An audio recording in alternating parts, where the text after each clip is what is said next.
Sa video na ito, ating tatalakayin ang mga hayop o insekto na may nakatagong swerte sa sugal at negosyo.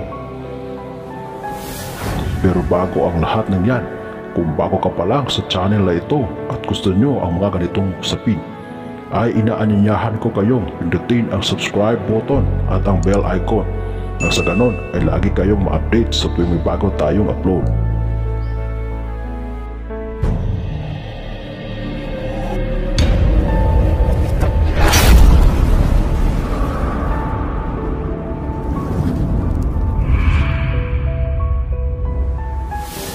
Hayop na may dalang swerte at limpak-limpak na salapi.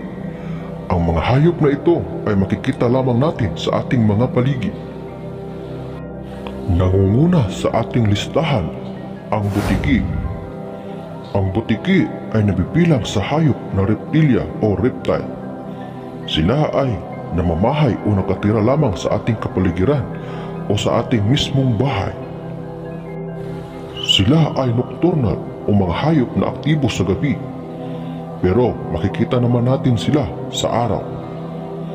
Pero alam niyo ba na ang butiki ay may dalang swerte? Oo, tama ang narinig nyo. Ito ay may dalang swerte.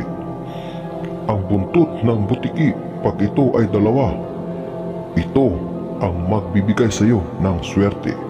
Maging sa negosyo at sa sugal, paano naman ito gawin?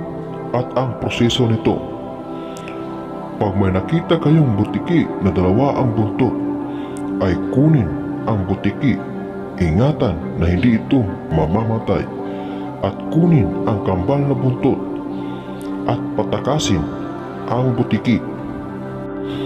Ibilad sa araw ang buntot hanggang ito ay matuyo, at kapag ito ay natuyo na, dali-dali itong ibalot sa tela at ilagay sa lalagyan ng pera o sa wallet.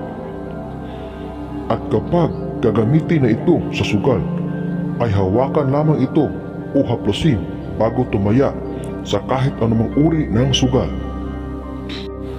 At pag ito ay gagamitin naman sa negosyo, ay ilagay lang ito sa lalagyan ng pera at asahan ang magandang kita at dagsa ng mga tao na mamimili. Pangalawa sa ating listahan ay ang langgam. Alam naman natin na ang langgam ay masipag at palaging naghahanap ng pagkain at nagtatambak ng pagkain. Ang langgam ay makikita sa buong mundo maliban sa Antarctica. Pero alam niyo ba na ang langgam ay may nakatagong swerteng dala? Oo, ang mutya ng langgam o ant stone. Maraming antingero o mutyangero ang naghahangad na magkaroon nito dahil sa dalang swerte nito at pera at magandang kapalaran sa taong nagtataglay nito. Kadalasang makikita ang batong ito sa bahay ng mga langgam, pero hindi ito madaling makuha dahil sa mga piling taong pinagkakalooban nito. Sa mga taong nagtataglay nito ay may pambihirang lakas na walang kapaguran tulad ng langgam. At kung sa negosyo, asahan na dadagsain ka ng mga customer sa taglay na meron nito. At ito ay dagdag lakas pag ang tubig na pinagpapara nito ay iyong inumin.